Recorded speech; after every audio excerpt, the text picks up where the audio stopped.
So I've always had a love of classic fantasy. Some of my favourite books are set in that genre. I've always really wanted to find a game that had the aesthetics and that classic feel that I've been looking for. The gods themselves have died. The last act that they have is they just shatter into 1,000 pieces, and their essence, their sorrow, falls to the earth, taking the shape of crystals of godlike power.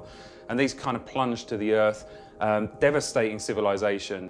Time passes and slowly the mortal races reassemble, rebuild, and start crawling out of the primordial ooze after civilization was completely reset. After a period of time, they start to discover these kind of glowing gems of godlike power, and being primitive at that time, they start to worship them because they recognize the power that's within them. Scroll forward another few hundred years, they discover that some people are strong enough to actually touch these Godtears, and when they do, they absorb the power into them. They become almost godlike, and with that comes the hunger for more power. I have a particular love of a mixture of sizes and shapes within a team or a war band or just a unit.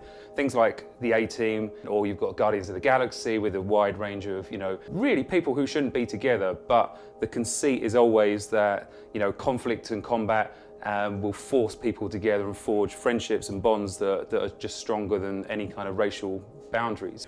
So way back at least 2 years ago, we started development of Godtear. We had a specific kind of set of aims that we wanted that game to hit, goals that we knew we wanted to hit to make this product one that kind of stands out. The biggest one of those was having a game that is sort of fun to play, accessible, and doesn't drag on. We've all played a miniatures game where it gets to the end of, assuming it's turn-based, turn one, and you've lost. We wanted to make a game that, as much as possible, avoids that feeling, or at least that feeling never lasts too long. We chose to do something that's a little bit different. We went to something that we call early access. We had a sort of a proof of concept in the core of a game that we basically wanted to test to see if we were right. It's so easy to speculate over the right and wrong thing to do with a game. And we really wanted to prove to ourselves and to the people who played it whether the game structure was sound, whether it made sense, whether it was fun. And the feedback we've got is a resounding yes to every single one of those questions. Going forward, kind of the sky's the limit. I'm super excited by the campaign system and what that will bring. So the campaign system is something that we're all particularly excited about. Every time we talk about it, new ideas seem to fizz out, and that for me is a sign of a really strong seed that's going to grow into a really core part of this game experience. At the moment, we see the campaign as something that is incredibly important for each person who takes part in the campaign to have their own memory, their own story to tell at the end of the day. So it shouldn't be about who went 6-0, and if you finish mid-table, you kind of, how many times have you said, oh, well, I went 3-3, that's all right, I'm happy with that.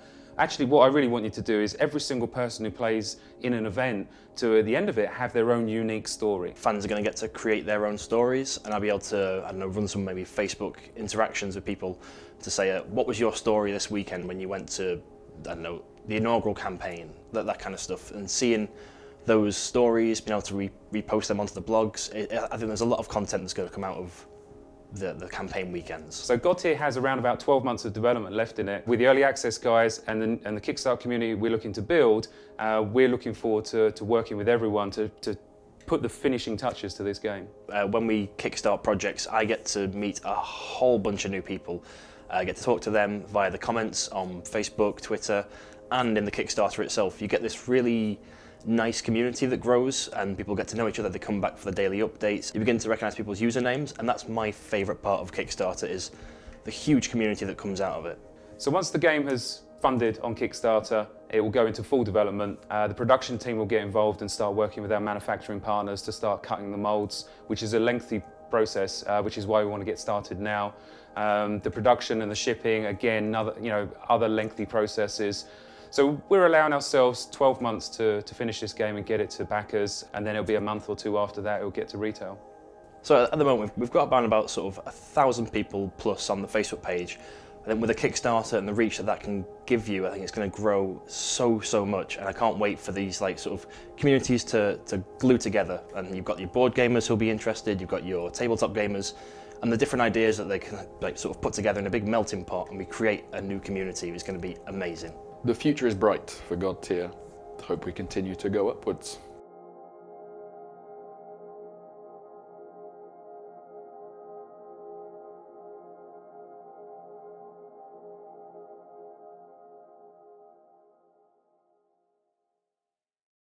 So the whole idea, or the story of the world, is that the gods themselves have died. You